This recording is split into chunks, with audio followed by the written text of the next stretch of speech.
अस्सलाम वालेकुम दोस्तों साथियों, मैं हूं समी इब्राहिम और आप देख रहे हैं हमारा यूट्यूब चैनल। आज 12 फरवरी है, जुम्मतुल मुबारक और सन 2021। सेनेट के इलेक्शंस के हवाले से ताज़ा तरीन है। तहरीक इंसाफ ने अपनी बेशतर सीट्स को फाइनल कर लिया है और आपके साथ वो नाम शेयर करते हैं। बहुत सारे जो वर्कर्स हैं वो खफा हैं, ख़वातीन ख़ास तौर पर खफा हैं पीटीआई की। उनका ये कहना है कि पीटीआई ने नहीं माने, दरख्वास्तें नहीं मांगी, अपने तौर पर फ़ैसले कर लिए और बड़े-बड़े लोगों को सारे टिकट्स दिए हैं।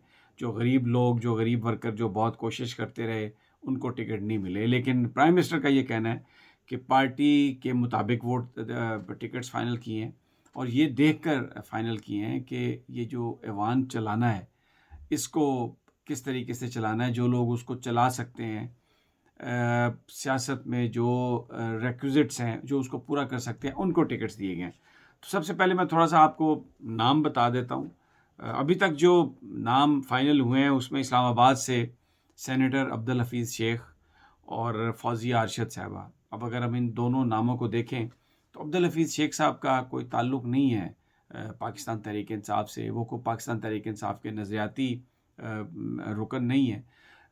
टेक्नोक्रेट हैं, उनको लाया गया इसलिए कि वर्ल्ड बैंक, आईएमएफ और वो जो प्रेशर था, उसको वो दूर कर सकें। फिर लेकिन अब उनका सेनेटर बनना बहुत ज़रूरी है, इसलिए कि इस्लामाबाद हाई कोर्ट ने एक फ़ैसला दे दिया जिसमें कहा गया कि जो मुशीर हैं वो बतौर वज़ीर एक्ट नहीं कर सकते, बहुत सारी उनको इख्तियारात हासिल नहीं हैं। तो अब क्योंकि वो फाइनेंस मिनिस्ट्री को लीड कर रहे हैं, तो उनको वज़ीर बनाना निहायत ज़रूरी है और उनको बना भी दिया गया था वज़ीर, इसलिए कि उसमें कानून में, आइन में एक शिक होती है कि 3 से 6 महीने में बंदा जो है उसको किसी ऐवान का मेंबर मुंतखब होना ज़रूरी होता है। तो हफ़ीज़ शेख साहब का तो समझ में आती है कि टिकट इसलिए उनको दी जा रही है कि वो अगर जीतेंगे नहीं तो वो वज़ारत ख़ज़ाना को लीड नहीं कर सकते। दूसरी फ़ौज़िया अरशद साहिबा हैं, ये इनका ताल्लुक़ तहरीक इंसाफ से, और ये कोई तहरीक इंसाफ की कोई हम ये नहीं कह सकते कि कोई बड़ी मालदार कोई सामी है। ये जो तहरीक इंसाफ के लोग हैं जिनसे मेरी बात हुई है, वो ये कहते हैं कि जी बिल्कुल, ये इन्होंने काम किया है और इनको जो टिकट दिया गया है, वो खान साहब ने जो टिकट दिया है, वो उसको हम ये नहीं कह सकते कि कोई मेरिट से हट के टिकट दिया है। अब आ जाते हैं पंजाब में अभी तक जो नाम फाइनल हुए। एक डॉक्टर ज़रका लाहौर से हैं और ये पीटीआई की बहुत अरसे से पीटीआई के लिए काम कर रही हैं, इसमें कोई शक नहीं है। इसमें भी कोई शक नहीं है कि अमीर खातून है, मालदार खातून है, लेकिन पीटीआई के साथ उनकी वाबस्ती नज़रियाती बुनियादों पर है। सैफुल्लाह नियाज़ी साहब, ये इमरान खान साहब के कज़न भी हैं, लेकिन असल बात ये है कि ये जो चीफ़ ऑर्गेनाइज़र भी हैं तहरीक इंसाफ के, और बीच में ये खान साहब से कुछ खफा भी हो गए थे। लेकिन पार्टी के जो लोग हैं वो समझते हैं कि जहाँ तक पार्टी से वाबस्तगी का तल्लुक़ है, नज़रियात का ताल्लुक़ है, तो उनका बहुत गहरा ताल्लुक़ है तहरीक इंसाफ से। तो ये भी टिकट अगर हम ये कहें मेरिट पे नहीं है, तो ये नामुनासिब होगा। वो चीफ़ ऑर्गेनाइज़र हैं पार्टी के। बैरिस्टर अली ज़फ़र टेक्नोक्रेट की सीट पर शायद वो आएँगे, नाम इनका फ़ाइनल हुआ। और एसएम ज़फ़र साहब के साहबज़ादे हैं, बड़े बड़े ज़बरदस्त ये वकील हैं और ये निगरान दौर में वज़ीर इत्तलात व नशरियात भी रहे। ये बहुत अच्छे वकील हैं और ये पीटीआई के साथ इनका जो इस वक्त जो पीटीआई को ज़रूरत है सेनेट में, अगर हम देखें टेक्नोक्रेट्स की, ऐसे लोगों की जो मामलात को समझते हों, देखते हों, और जिस तरह फिर बार की जो पॉलिटिक्स है, उस पॉलिटिक्स में भी इनका एक बड़ा अहम रोल है। तो अली ज़फ़र साहब का भी नाम, अगर इमरान खान साहब कहते हैं कि मेरिट पे लिया गया है, तो मेरा नहीं ख़्याल कि ये कोई गलत बात होगी। ये भी मुझे लगता है कि ये मेरिट पर ही हो सकता है। अब सिंध से आ जाएँ तो एक सैफुल्लाह अबड़ो साहब सबसे पहले, ये बड़े रईस आदमी हैं, बड़े अमीर आदमी हैं और लाड़काना में जो मुझे बताया गया है कि वो भुट्टो को भी चैलेंज करते रहे हैं ये। अब सिंध में जो तहरीक इंसाफ को ज़रूरत है, वहाँ पे बड़े-बड़े लोगों का मुकाबला करने के लिए या तो बिल्कुल ही एक नज़रियाती कोई आदमी हो, या फिर ऐसा आदमी जिसके पास वसाइल ऐसे हों जो उनका मुकाबला कर सके। इस पर बात हो सकती है, यानी ये दोनों तरफ जा सकता है, मेरिट है या नहीं है, पैसा जीता है, या वहाँ पर जो पॉलिटिकल जो एक चल रही है चीज़, उसका मुकाबला करने के लिए खान साहब ने इनको रखा है। दूसरा नाम जो अभी तक फाइनल हुआ है वो फैसल वावड़ा साहब हैं, वफाकी वज़ीर हैं, एमएनए हैं कराची से।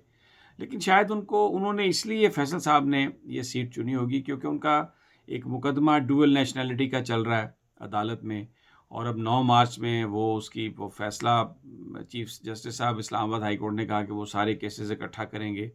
इलेक्शन कमीशन में भी जा सकता है। इलेक्शन कमीशन ऑलरेडी जो हाई कोर्ट जो है वो तो सारी अपीलें कर देगा फ़ैसला, लेकिन इलेक्शन कमीशन ने अभी जुर्माना भी किया फैसल वाडा साहब को कि पेश नहीं हो रहे, और कहा है कि आप आएँ और पेश हों।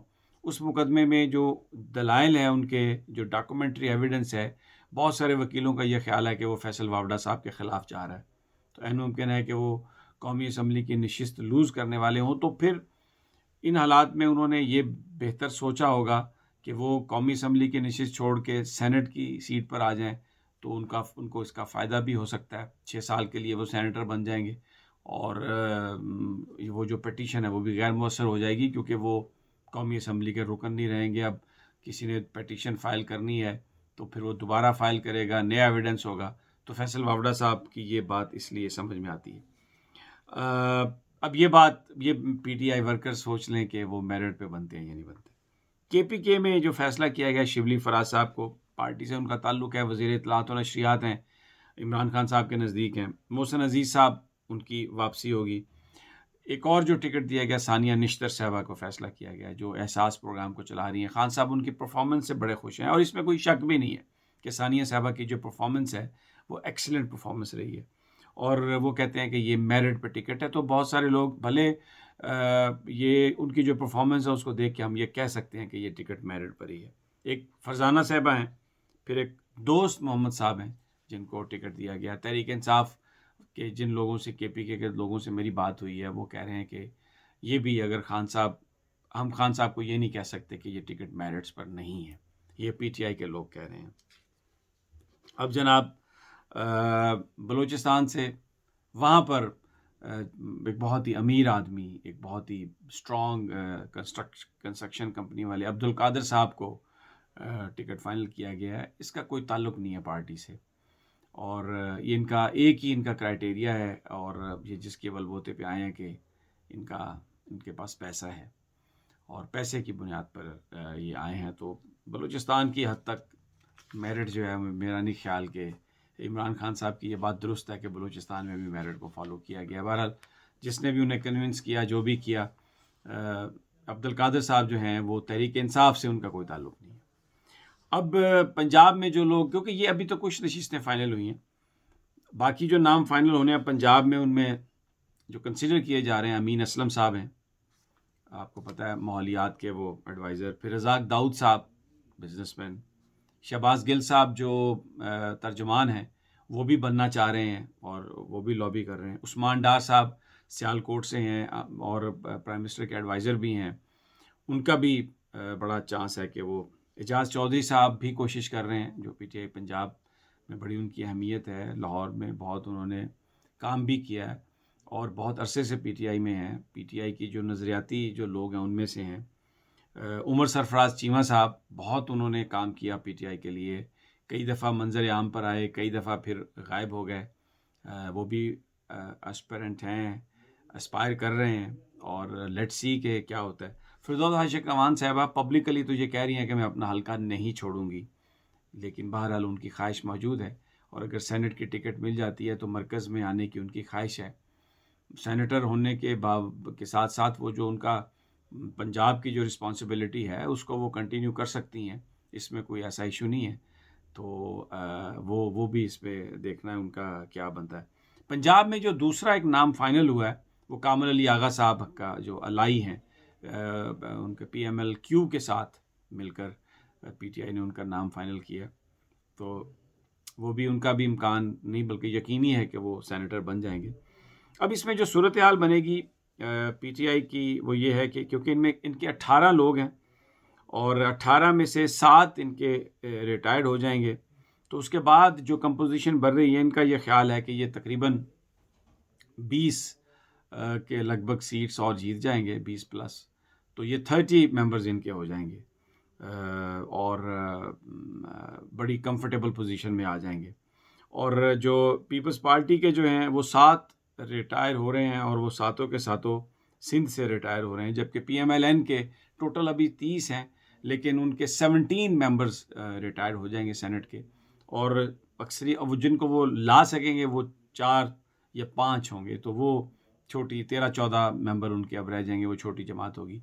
जो कैलकुलेशंस आ रही हैं उसमें अगर इलेक्शन में वोटिंग उस तरह से ही हो जैसे पार्टी कंपोजिशन है और जिस तरह से खान साहब चाह रहे हैं, तो बिल्कुल 1-2 सेनेट की सीट्स का फ़र्क पड़ जाएगा, जिसमें जो हुक्मरान अलायंस है इस बात का इम्कान है कि उनको जो ऐवान बाला है सेनेट में उनकी अक्सरियत हो जाए। तो अगर उनकी अक्सरियत हो जाती है तो इसका मतलब ये है कि फिर जो लेजिस्लेशन है, कानून साज़ी में जो अभी तक अपोजिशन बहुत सारे कवानीन पास नहीं होने देती, उसमें तहरीक इंसाफ को कोई प्रॉब्लम जो है वो नहीं होगी, और कानून साज़ी का जो प्रोसेस है वो चलना शुरू हो जाएगा, और ये फिर इमरान खान साहब अपने एजेंडे की तरफ बढ़ सकेंगे। लेकिन बहुत सारे लोगों का ये ख्याल है कि सेनेट में अगर उनकी सीट्स आ जाती हैं ज़्यादा, तो फिर अगर कोई कॉन्स्टिट्यूशनल अमेंडमेंट के लिए आपको अगर दोनों हाउसों का मुश्तरका इजलास बुला के आपने कोई करारदाद पेश करनी हो, तो उसमें या कोई लेजिस्लेशन करनी हो, कोई कानून साज़ी करनी हो, कोई तरमीम करनी हो, जो एक तरीका है, तो उसमें बहुत ज़्यादा तहरीक इंसाफ को आसानी होगी। और इसी बात से पीपल्स पार्टी खौफज़दा है। पीपल्स पार्टी ने भी अपने नाम फाइनल किए हैं, उसमें बड़े-बड़े नाम शायद रह जाएंगे। रहमान मलिक साहब को पीपल्स पार्टी नहीं टिकट दे रही। नून लीग में भी राजा ज़फ़रुल हक साहब का 50-50 चांस है। परवेज़ रशीद साहब ज़रूर आ जाएंगे। मुशाहिदुल्लाह खान साहब बड़े स्ट्रॉन्ग कैंडिडेट हैं। मरीम नवाज़ साहब मोहम्मद ज़ुबैर साहब को लाना चाहती हैं, वो भी एक बड़ा नाम है। तो अब लेट्स सी कि कहाँ पर बात ख़त्म होती है। अगले चंद दिनों में ये नाम सारे फाइनल हो जाएंगे, तो फिर उसके बाद सूरत हाल सामने आएगी कि कौन किसको कहाँ तक ले जा सकता है। हम इंशाल्लाह आपको अपडेट देते रहेंगे। अगली वीडियो तक हमें इजाज़त दीजिए। अपना और अपने साथियों का ख्याल रखिए। अल्लाह निगहबान।